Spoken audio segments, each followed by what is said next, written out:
this is like such a basic answer, but it's the answer, and it's just to keep the shoot more. Because if you're not shooting, then you're not creating work, and if you're not creating work, you have nothing to show.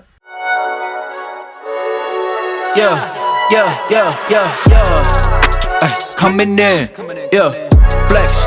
I just wanna win. All right, guys, Turbo Podcast, episode 4. Today we have Joe Carrotta, photographer in Woodside, Queens, right? Woodside? Yes. I'm going to keep messing that up because I have no idea where it is. Joe went to Fashion Institute of Technology for photography with a host of other young photographers I think are really killing it. You were the first one I learned of because I saw your series on whale watching, and in New York City, which I didn't know that there were whale watchers in New York, the story, the narrative was what really stuck with me. And that's why we've somewhat become friends over the past few months. Do you consider yourself an artist?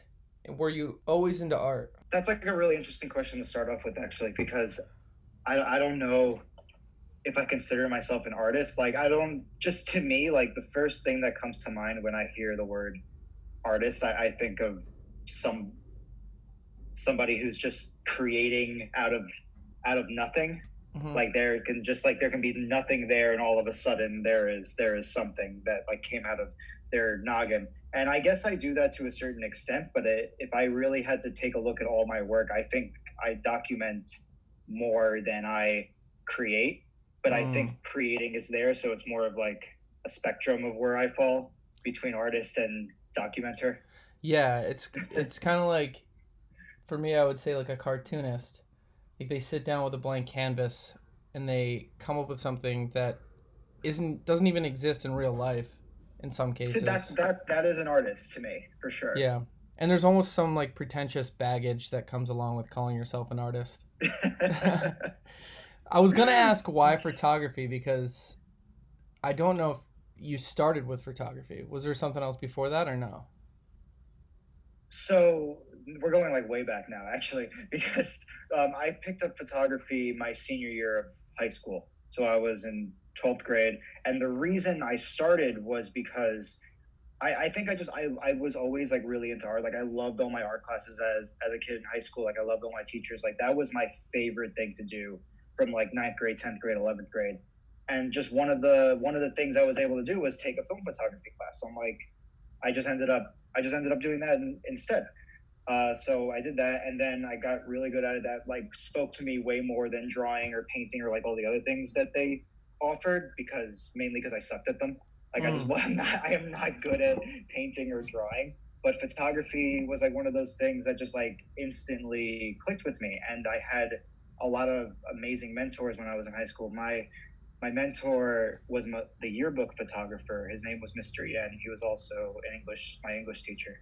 But he really took me under his wing, like at the yearbook staff. And like, that's how I learned to be a photographer, because photographing sports, getting sent out to shoot assignments in the school, like every single day I would walk in there and there would just be something new to photograph. And it was just like this huge buildup over the year of just creating this one amazing book that we got to publish at the end of the year. And he made it more exciting for us because it was a competition. Like he was like, we are going to have the best yearbook out of everyone. Like we're going to, because believe it or not, there's a yearbook competition where all the yearbooks in all the high schools everywhere, I think probably not colleges, but all the yearbooks of all the high schools everywhere compete in a competition for best yearbook. Is it like a Long Island thing or? No, I think it's like a statewide thing. Like this is like, it was a very, I would love that. I didn't think we were going to talk about this. Otherwise I would have looked that up a little bit. But yeah, it's a huge competition that we enter our yearbook in, and we usually win. Like he has like a record where he wants to win like every single year. Like he wants to take a prize home. So that was sick. Like a motivation. So he pushed me, he taught me, and he became like my best friend and mentor that entire year. And I still keep in touch with him to this day, where I kept in touch with him so much that I told him, like, I am going to shoot your wedding one day. And I did end up shooting his wedding about 2 years ago now. Damn, full circle. So that's like brings up another point that I was super interested in. You have such a way of creating a narrative in your work and being able to observe somebody else's world and make it into a story. Like, was there a moment that clicked for you? or maybe like you were saying, shooting that yearbook, shooting all those different things, did you have to kind of tell the story of each club or sport? See, back then, I wish I can say honestly that that's what was going through my head, but there's no way. Like I was thinking that deeply back then. It was more of just like I am like I'm a staff photographer for my yearbook, and I'm going to do everything I can to get a shot. And it was fun for me. Like I feel like looking back on my emotions towards photography then to now, it's totally different because also it is now my career. I rely on it for work. I've done so much more with it. But back then, I was purely enjoying and having fun doing that. It's bringing back some good memories. Does shooting kind of trickle into your personal life? Do you photograph your friends at all or anything? Yeah, there's not. It's very rare where like I have a friend that I haven't photographed yet. Like Yeah. all my closest friends have all been photographed by me at one point or another. They've all seen that I usually have a camera on me. I'm always doing something in that realm. But a lot of my friends are really interesting people too, and also I make more friends with a camera in my hand. I've definitely noticed that over time because like my most amazing experiences that I've ever got to experience in my life like were because of photography. I would have never been in certain situations. I would have never experienced certain things if I was not a photographer. What is the best experience that photography has brought you? So is there like any one particular thing that you were like, that was it? That's a really hard question because I can tie it between a bunch of things. Like I can tie it and say the best thing that's ever happened to me was a part of my career, like working for the New York Times. I think that was probably one of the most amazing things that could have ever happened to me. And like I owe me working for them to a lot of people that helped me along the way as well. But like they bought two of my stories, and I got to shoot countless assignments for them, and that personally was an amazing experience and just a huge milestone in my life. But also, like, if I had to relate it to like a story that I shot, I would say that like photographing Artie, the whale watcher, and my really good friend Sear from the suspension story, like those two stories, even I shot them for such a long time, and I'm still kind of shooting them. Those were two very big things that I would say changed my entire life. Just being able to go through those very long experiences while photographing. Yeah, I'm gonna drop a few of those pictures in here probably now. Oh, cool. And that's a huge client to have, the New York Times. I know you have a bunch of other clients that we'll touch on, but for someone that their dream is to shoot for the New York Times, would you have any advice for them as to maybe how to pitch them their work? I well, the way it worked, like the basic advice that I can get is just like you have to be shooting a story because that's what they want to see. You have to be driven enough to present them with a full story. If that's your goal, otherwise, just emailing them and just getting on their radar one way or another. The way it happened for me was because I went to Eddy Adams. Like that's how I got involved with them. I had that kind of name drop in the email, and I also did meet with some of the editors while I was there. Um, that was like my door in. And also like I had a really good friend, Vincent Tulo, who is very heavy working over there, and at the time he like just got started with them, and it was it was just like an easy transition where it wasn't easy, but it was a transition that I was very fortunate to have. Yeah. Before I ask when, what, for people that don't know, is the Eddy Adams workshop, and what did you learn there? Oh man, the Eddy Adams workshop is an incredible life-changing experience. It's like a 4-day overnight photo intensive at Eddy Adams farm where 100 students get accepted from around the world and 150 photo editors from every single conceivable publication and photographers and just all amazing artists and documenters, mostly journalists, are all there. And they send you on an assignment. You're broken up into teams of 10. You get sent on an assignment by your assigning editor. Mine was the editor at BuzzFeed, and I also had the LA Times editor as like on my staff, which was really cool. And this really incredible photographer, Darcy Padilla. I'm getting off track. Yeah, But that's Eddy Adams is an incredible experience, and anybody needs to go there, has to go there. yeah, and it's for students only, right? Because I It's for like students only. I saw it the other day and I was like, man, this would be so sick to go to, and then I was like, but I'm fucking old. It's for students just graduating, and also, if I'm not mistaken, it's for military as well. I think if you were deployed, you're allowed to go back. I'm pretty sure at any age. That's sick. If you're like a military photographer, because that Eddy Adams was a war photographer. Yeah, that's insane. Yeah, I'm not too familiar with his work. There's a bunch of war photographers I like, but what assignment did they have you shoot there? I got a really cool one. I got to shoot Eddy Adams' really good friend. His name was Duke Devlin. They have where we were, Bethel, New York. I'm surprised I'm remembering these facts. There's a museum up there, the Museum of Woodstock, and he is in the museum because of like what he did for within the town. He's just a very popular dude. I followed him around town, like literally. It was just he drove me to all his places. We went to the museum. We hung out with a couple of his friends. We went to breakfast one morning. But I got to spend 2 days with him, and it was just an assignment to photograph Eddy Adams' best friend, who is Duke Devlin. That it was just a very simple portrait assignment that I could have interpreted any way I wanted, and that's what they want from you. And fun fact, they make you shoot JPEG there while you're there. So you shoot JPEG, and you hand your card to your editor, and they're just like, all right, see you later. You don't get the call. You just hand over the images, and the only time you see your final selection is when all 100 other students are seeing it at the end ceremony. They play all the photos from all the assignments. So that's when you see what work you've done. Dude, that would I'd be like, if they put something up I didn't like, I'd be like, why the fuck did they put that there?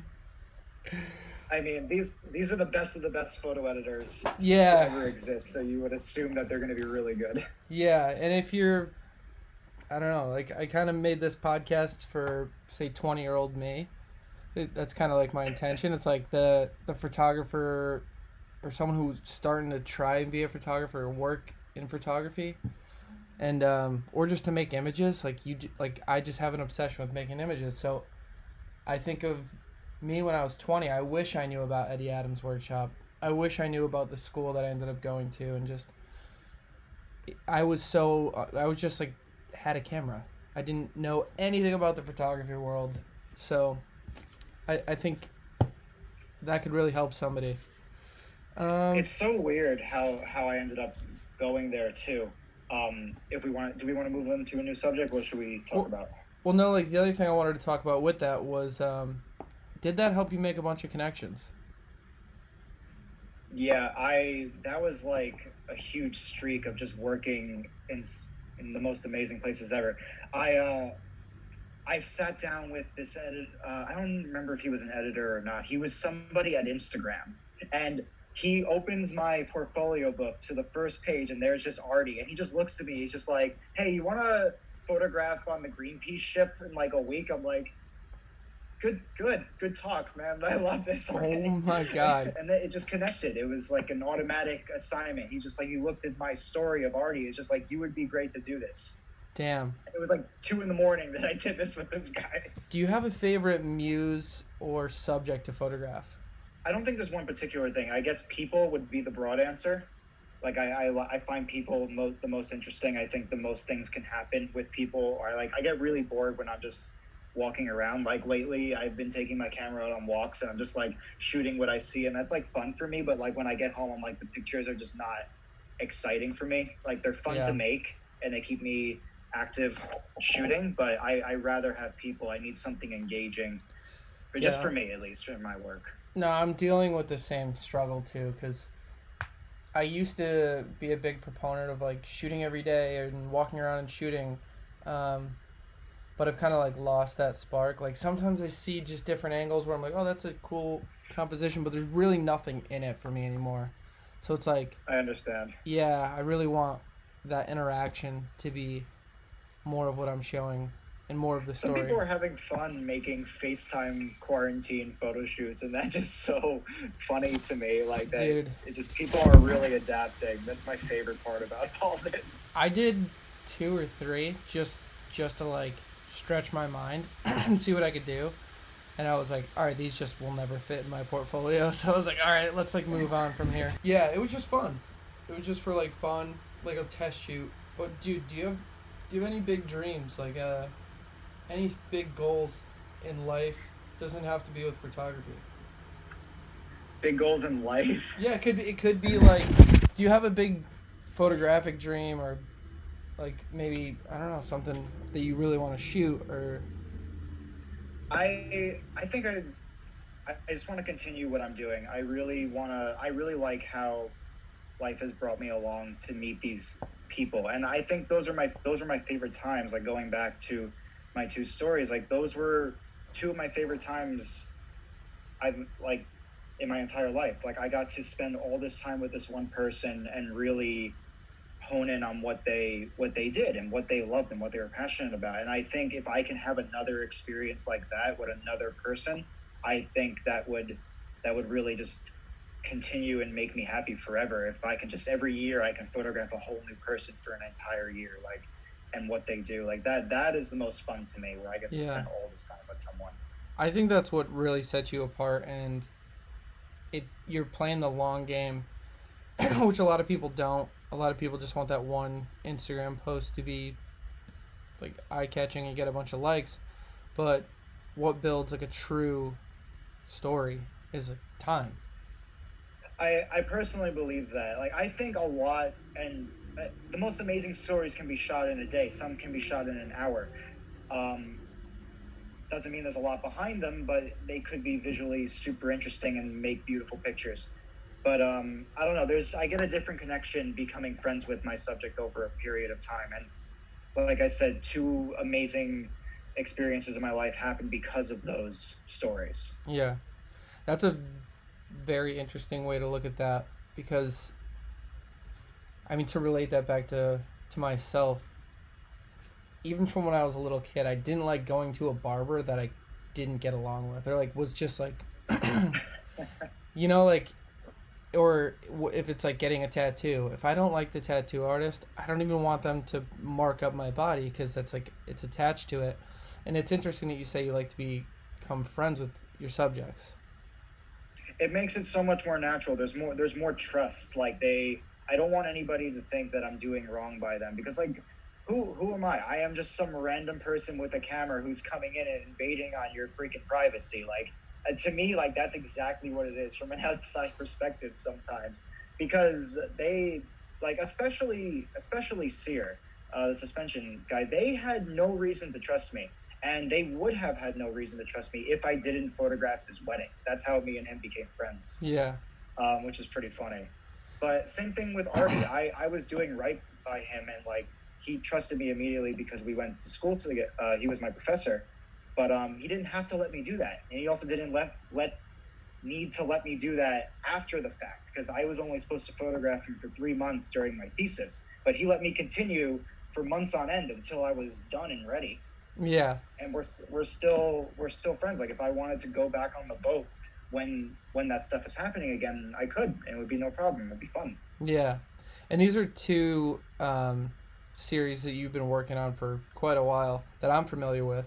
But for other people, one of the shoots is suspension. So, explain suspension quick.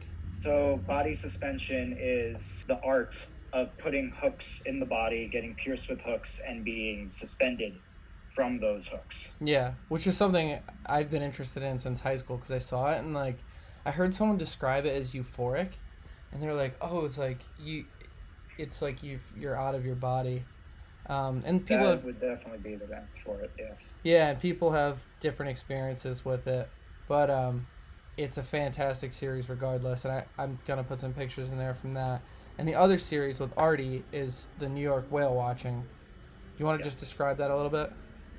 Well, Artie is a marine mammal scientist, if I'm not mistaken. He runs he's the president of an organization called Cressley, which is a nonprofit organization that his life's work is keeping track of all the whales and harbor seals that are in the Long Island vicinity. We mainly did this off the coast of the Hamptons and Montauk.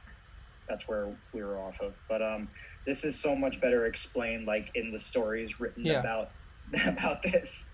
No, but it's good. And I remember you were telling me your first shoot with him. You know what I'm talking about. Yeah, so everyone knows what you're talking about, because that was one of the New York Times writers' favorite things to caption in the story. And one of my favorites. I think it's hilarious, and it's a good insight into the unexpected things that might happen on a photo shoot. Oh man, because I live 2 hours from the Hamptons, so I do a 2-hour drive to get to the edge of Long Island to go on this boat. I haven't been on a boat in years, but me being me, I am stoked to be going on this boat. I'm like, I got my peanut butter and jelly sandwich, I got all my cameras, I am like ready to go on this boat trip. And I'm super happy. I'm saying hi to everybody. Artie's like super excited. I am just like ecstatic. And 45 minutes later, into a 6-hour boat trip, I am hurling my guts up off the bow, and I am under the seats, just like hiding from everybody, because everyone's there to see whales, and everyone's like cheering on this boat. And I am just knocked out under this thing for 5 hours straight. Oh my god! Did you end up seeing whales on that first trip? I maybe saw like an edge of a whale, like from underneath where the gate is on the boat or something like that. I took like 4 pictures that day, and like it was just game over for me. And you eventually got over your seasickness? I have, as the New York Times article likes to quote, I discovered Dramamine, and it was pretty much good from there on in. At least it worked on you. It doesn't work on a lot of people, dude. No, that drug is a lifesaver. If that did not work, and it's because like I would do 6-hour boat trips with him like almost every single Sunday, and then I did a 3-day overnight. I think it was like 52 hours on the boat. We did that because I wanted to spend a longer period of time with him on the boat, and 52 hours on a boat. And they have beds on there? On a fishing boat. Yeah. Good God. They have beds on there? So you have a mat. No, I slept on the dock. Like a gross mattress. Like you have like a really gross mattress that like everyone would, because you like the sleeping quarters are underneath the boat, and it's like really nasty smelling and warm, and like engines are down there, so it's like it's gross. Like so everyone takes their mattresses upstairs, and we would sleep outside. But like the first night that we were there, it rained on us all night, so I woke up like in a puddle in the middle of the night. Yo, and didn't you get pulled over on the way back home from that first shoot too? Yeah, so that's a fun experience. I was so sick and empty because I had no more food anymore. I had no water. Like I just wanted to get home like as fast as possible. And like within 10 minutes of leaving the Hamptons, I blew a stop sign because I did not see it. Like I'm normally really good with that, but I did not see this stop sign because it was entering a roundabout, and I just didn't see it. And I got pulled over immediately, and I like immediately apologized to this officer that came up to me. And I'm just like, I'm so sorry. Like I feel really sick right now. And she just immediately called me an ambulance. Like she thought I was on drugs. Like she was just trying to make sure like I wasn't like on drugs. So I'm just like, I swear to God, I'm just gonna die here in your arms. Oh my God, dude. Well, it's one hell of a shoot. Is there anything new you're working on? No, unfortunately not right now. Nothing like super new. There was something I wanted to work on. It was kind of, it was something I was going to start this year, but I don't think it's happening anymore, unfortunately. And I don't want to give too much of it away. Yeah, I know how that goes, especially with like more documentary portrait photographers. It's like someone could easily hop on that, which I've actually seen happen before. My friend That would suck. I had a friend that had a thesis in college, and he photographed like this really intense lifeguard community in New Jersey, the town that he's from. cool. And his mentor was pretty famous photographer, and maybe like 6 months after he shot the thesis, the guy just like went and camped out there for like 6 months and shot a whole book on it. See, that's a whole new level of messed up. Or it was like you don't do it was that like the to next year. It was like the next year, and like I was like, what a dick. That's like a whole new level. That you can't do that. That's your protege. You Yeah. don't rip him off. Yeah, that's insane. I mean, and yet it sounds like you had your mentors had a profound effect on you. He definitely, he's the reason I'm a photographer, for Yeah. sure. I tell him that all the time, and he will not let me say that, but he's the reason that I am so into it, or just like have become just in it's my whole life, I guess. Yeah. It shows, dude. It really shows. Do you ever have a moment in photography that you saw as a failure? I guess like I'm very critical and hard on myself a lot of the time. Like I'm not someone who is just like super excited about everything I do. So I definitely consider a couple of failures. Like there's definitely been like a couple of assignments that I've shot where I would just get home and like edit them and get ready. I have to send it to an editor, and then all of a sudden I'm just like, I am so disappointed these are going to get published, because it's just, this is not how I wanted the shoot to go. This is not how I wanted these pictures to look. The subjects were like, either not cooperating with me, or like I wasn't doing all I could to, like, that's a lot of the time too. Like sometimes subjects are just incredibly difficult to work with.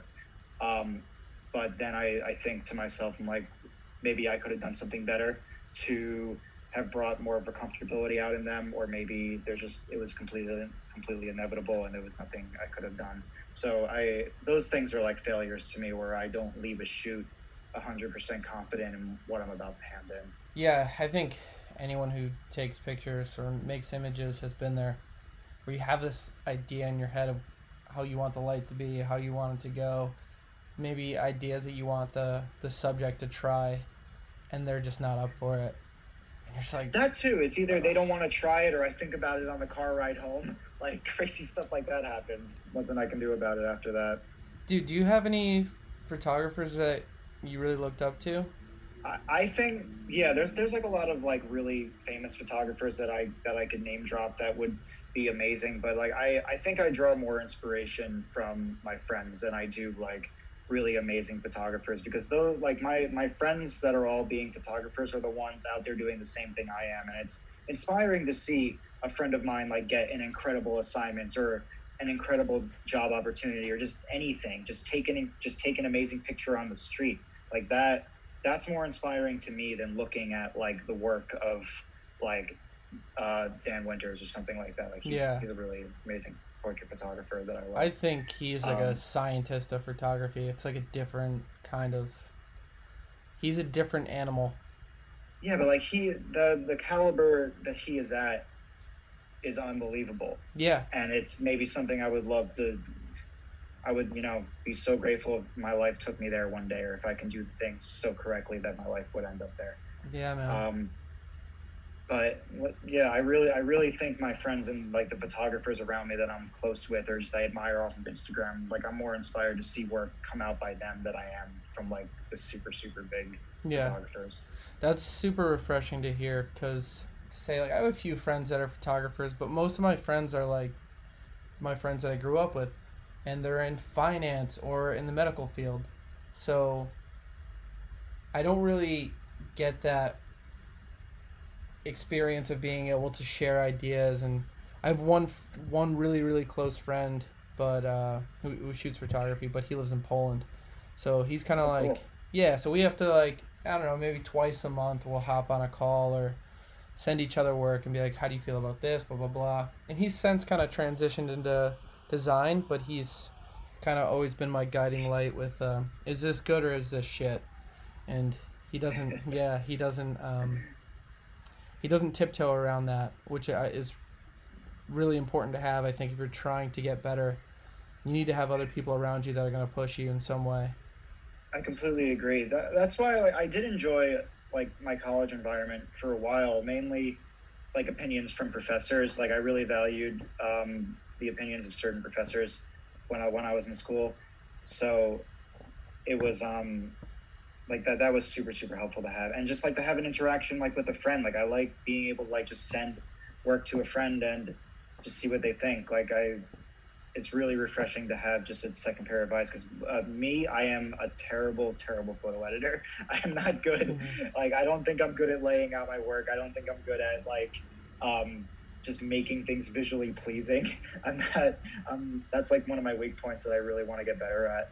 Yeah, I'm trying to get better at. same. That's why, like, I don't know, not a year ago, but probably like 6-7 months ago, I printed out a bunch of pictures at Staples and just laid them into a photo journal, and it made me see my work so much differently. And I was like, holy shit, how have I not been doing this the whole time? And right now I just got prints in again for like my second photo journal, and they came in too small. They're like, oh no way. They're like minuscule, but Staples was closed, so I had to order them on Amazon. Spent way too much money on them. Amazon does printing? I would have never knew that. I didn't know that either. I just guessed. I was like, you know what? Amazon does everything else. They were the only place that was open during the quarantine because Staples Print Center was closed, which it's reopened. CVS prints are honestly incredible too, if you ever want to go that route. But I have me and my buddy Vinny, we bought Canon Pro 100s back in college, and this thing will last you for the rest of your life, or at least it has for me. Printer? Like if you keep this thing clean and you give it ink, it will be great. Like I printed so much stuff on this, and I want to continue to do that. Yeah, I've heard that the Canon's a bit better than the Epson printers. Well, this is just cheap. We got this thing for I think for $100, and it's a 13x19 printer. Damn, and that's, I mean, you don't need anything huge. No, especially just for having a printer at home. Like I've sold prints from this printer. I've also done printing services, like where I would help other friends out and like print out their work for them. Like it's been a great thing. It helped a lot more in college than it's doing right now, but now it's great just to have stuff printed for no reason. Yeah, that brings up another point. Do you have a physical portfolio? I do. It's big and blue. Do you use it like to show editors, or? Yeah, well, I bought it specifically for Eddy Adams. Like I wanted a book to bring to Eddy Adams, because like I was going to meet with as many editors as I could possibly sit down with. So I wanted a book. I had a book and a laptop with me for like extended portfolio and like the meat and potatoes of my portfolio. And that was my favorite thing to have, because immediately every time I sat that down at the table, like they were like, you have a book, that's fantastic. Like if you're meeting with an editor, get yourself a book, because I got so many compliments, or just so many like refreshing comments from everybody who saw that book, and I think that goes a long way. But I have used it for other meetings. Like every meeting after Eddy Adams that I've had, I have brought that book along with me, and it's very easy just to interchange the pages as new work gets made. Yeah, I think that's huge, even for myself now. I've done like a few physical prints where like I had like a little magazine, like a full-size magazine, but like nicer paper. And when I would go to meetings or like work with a new brand, I would bring it. And I had a bunch of them, so I'd be like, yeah, like you can keep it. And quite a few people asked to keep it, which I was surprised with. That's fun. Yeah, I had at Eddy Adams, I also had a bunch of handouts. We made 5x7 handouts, but just like a big business card, pretty much with an image on it. I put Artie on it. I handed that out to like as many people as I could. Oh, that's sick, dude. And that's just a great way to come into being prepared and taking the best, or making the best out of an opportunity. To be unprepared for Eddy Adams would be the biggest mistake of your life, because that experience doesn't come again. It never will. No. Unless you go back for Black Team, but it's still not the same experience. Like you want to be a student at Eddy Adams. Yeah, and an over-prepared student with professional work. Yeah, with professional work is, goddamn, that it's just an insane opportunity. It sounds like the common denominator between you and Victor too is that the connections, like you guys are all really excited for each other's success, and like I said, that's super refreshing to see. Dude, Victor kills it. He has shot some amazing assignments. and he really does some justice with the work that he's putting out. And I listened to his podcast actually, and I'm excited to see what story he's planning on releasing. Yeah. I think I have an idea. He didn't tell me, but I think I have an idea. He might have told me once, because me and Victor shared a studio space together for a year. I recently just pulled out of it because of a lot of the reason because of this mess that's going on. But he's still there, and he was an awesome studio mate as well. Yeah. Any plans on getting a new studio or what? I really would love to, or maybe like one day, like I would actually just rejoin that studio if the opportunity opens itself back up, because I love that space. It was more of just like an issue where I wasn't using it enough at this point in time, because I just wasn't bringing in enough people to make it worth paying for. Yeah, they're expensive. They're not cheap in the city. Well, dude, I think you nailed some really important parts, and I'm excited about this one. Do you have any advice for the 20-year-old you that's out there, maybe in college or graduating high school, somebody younger, for what they can do next to kind of kickstart a photography career? This is like such a basic answer, but it's the answer, and it's just to keep the shoot more. Because if you're not shooting, then you're not creating work, and if you're not creating work, you have nothing to show. So it kind of, that's our whole thing. We have to show work. Yeah. Just to find something you're passionate about and to spend as much time with it as possible. That is what I would say. I think if you spend too little time with something, or maybe that is good, maybe you only spend 5 minutes with something, and then find something else and spend like 3 days with it. Yeah. Try something like that. Yeah, I guess everyone has their different methods, but yours seems to be working, brother. So, Joe, dude, thanks for coming on here. Dude, I appreciate you very much, and hopefully you enjoy the rest of your day. I will, man. You as well. Thank you so much. Oh yeah, one last thing. Your Instagram name. Oh, it's just Joe_Carrotta. Very simple. Now I know how to say it, because I always thought it was Carrotta. I didn't want to correct you in the beginning of the video, but everyone makes that mistake. All right, brother. Fantastic. You're the man. Thank you, dude. Take it easy.